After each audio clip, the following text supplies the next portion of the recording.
জগন্নাথ তিনি যখন লুপ্ত হয় তখন এই প্রকৃতিতে কিছু না কিছু দেখিয়ে দেয়। কারণ বাবা জগন্নাথ তিনি সৃষ্টির মাঝেই হয়তো এসেছিলেন, আর আজকে বাংলায় যদি দেখি এক সৃষ্টির মাঝে এক জগন্নাথ মন্দির হয়তো সৃষ্টি করছেন। কেন সৃষ্টি করলেন? তাতে আবির্ভাব করলেন, আর তাতে হয়তো দেখা যাবে কোন হাতের মাঝে তাকে ফুল পুষ্প ফেললেন।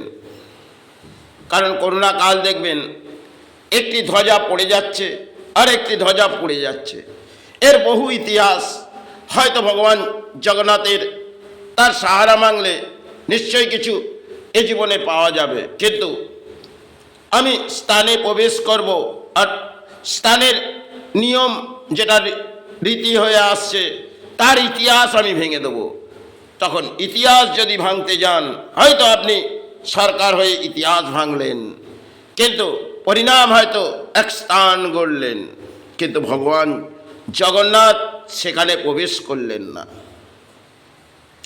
কারণ সমাজে দেখবেন যিনি আজকের রাজা, যাকে আমরা রানী হিসেবেই ভাবতে পারি, তিনি বহু নাকি অঙ্কের বই লেখে যেন রবীন্দ্রনাথের মা এসেছেন আজ এই বাংলার মাঝে। আরে সে যা লিখে গেছে, আর তার স্মরণে শ্রী শতকোটি প্রণাম জানান। বাংলার মানুষ দেখছে, দিদি অপূর্ব কিছু লিখে যাচ্ছেন, আর রাজ্যের মাঝে ছড়িয়ে দিয়ে যাচ্ছেন, বহু কিছু পেয়ে গেছেন। কিন্তু ভগবান জগন্নাথ তিনি আজ ওই ভূমিতে আছেন, তিনি আজ ওই ভূমিতে আছেন।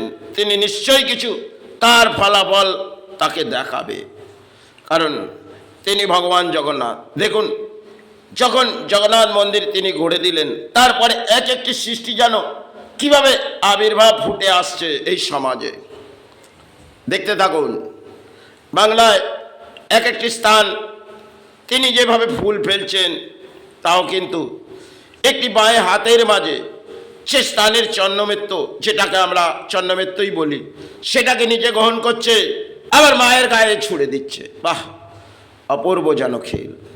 হয়তো বসস্থানে বসে মা মা করে সেবা চালাচ্ছেন, কিন্তু মা সর্বসময় দেখছেন এই বাংলার মাঝে কি করে যাচ্ছে।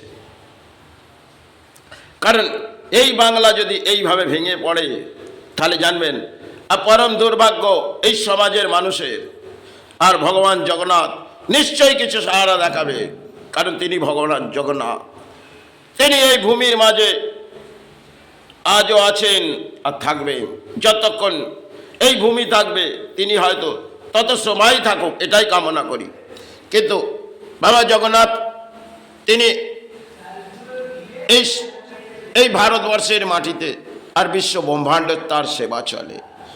কিন্তু সে জগন্নাথ, সে মন্দিরের ইতিহাস যা আজও আমরা খুঁজে পাব না, তার কি ইতিহাস রাখা আছে।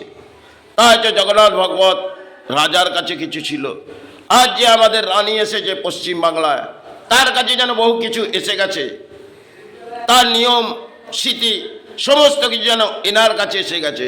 বাবা জগন্নাথ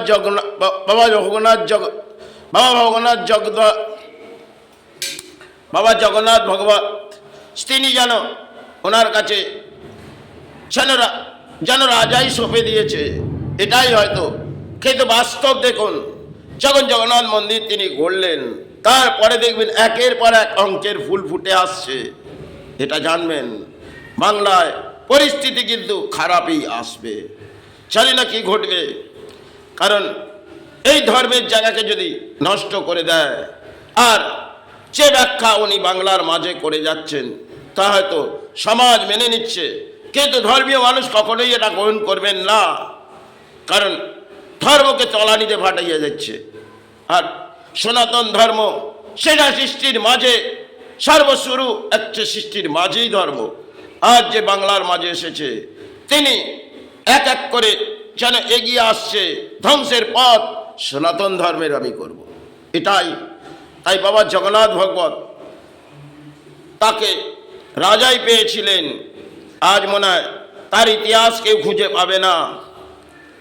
আর আমাদের বাংলার দিদি, যাকে শ্রদ্ধার মাঝে দিদি বলে, তিনি যেন স্বপ্নে বাবা জগন্নাথ পেলেন, আর জগন্নাথের যে ইতিহাসটা তিনি পেলেন, আর সেখানে পাওয়ার পর তিনি স্থান করতে লাগলেন, আর বাবা জগন্নাথ সেখানে হাজির হলেন। বাহ! আর বাইনে হাতে তাকে সেবা চালালেন। মহারাজ রাবণ তিনি শিবের করেছিলেন, আর আজকে আমাদের দিদি তিনি বাবা জগন্নাথের করছেন। কিন্তু একটা সময় দেখবেন, ইতিহাসের পাতা যদি ঘাটেন, সেখানে বেহুলা লকিন্দর দেখেছেন, তিনি মা মনসার সেবা করেছিলেন। সে সেবায় মা তাকে কিছু ফলাফল দেখিয়েছিলেন, কারণ সে মা যে সেবা চেয়েছিলেন তিনি সেটাকে করতে চায়নি। আর সে সেবা যখন তিনি মায়ের করলেন, তারপর মা এক অপূর্ব খেল যেন তাকে দেখিয়ে দিলেন। বেহুলা লকিন্দর হয়তো দেখেছেন, কারণ তিনি মাতৃ সেবা বাইনে হাতে তিনি চালিয়েছিলেন, তো তাই হয়তো শিবের পূজারী ছিলেন, কিন্তু মা তাকে এক এক ফল দেখিয়ে দিলেন। এ হয়তো সেটা আমরা বাংলার মাঝে যদি কিছু অঙ্কের বই, আমি হয়তো বই পড়িনি, কিন্তু রবীন্দ্রনাথ তিনি বহু বই লিখেছেন, তার সাহারার মাঝে যদি শ্রীচরণে প্রণাম জানাই, এটাই আমার জীবনে। এবং বিদ্যাসাগর তিনিও এসেছিলেন বাংলার মাঝে, তাদের শ্রীচরণে প্রণাম জানাই। আর আজকে যে সমাজ বসে পড়েছে, যে সমাজে দেখবেন যা নামের মাঝে ফুটে উঠেছে এক সাহারা, কিন্তু একটা সময় আসবে এ সাহারা পরিবর্তন নিশ্চয়ই আসবে। কারণ এ ধর্মকে যদি তলানিতে ফেলে, তাহলে ধর্মের বিচার নিশ্চয়ই আসছে, চলেছে। কারণ ধর্মই শ্রেষ্ঠ, এটা জানবেন।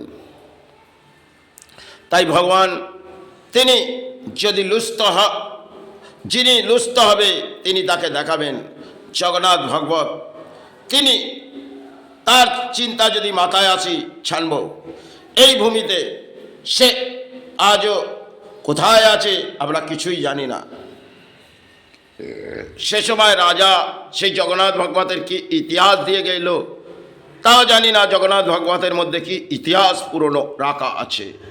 আজ সমাজে হয়তো আমাদের ভগবত পাওয়া যায়, সে যে ভগবত তার মধ্যে কিছু নিয়ম শৃঙ্খলতা বাঁধা আছে, সেগুলো আজ হয়তো দিদি আমাদের বাংলার তিনি সেগুলো খুঁজে পেয়েছে। কারণ তাতে যা অঙ্কের কিছু রাখা আছে, যে নিয়ম মেনেই তাকে 12 বছর পর তার কিছু সেবা আবির্ভাব হবে। আর সেই সেবা কিভাবে তিনি আবির্ভাব করলেন তা হয়তো আমি জানি না। কারণ জগন্নাথ ভগবত তাকে শ্রদ্ধার মাঝে এসে আমি সেবার মাঝ থেকে কিছু ব্যাখ্যা বললাম, কারণ আজ দেহ সুস্থ নয়।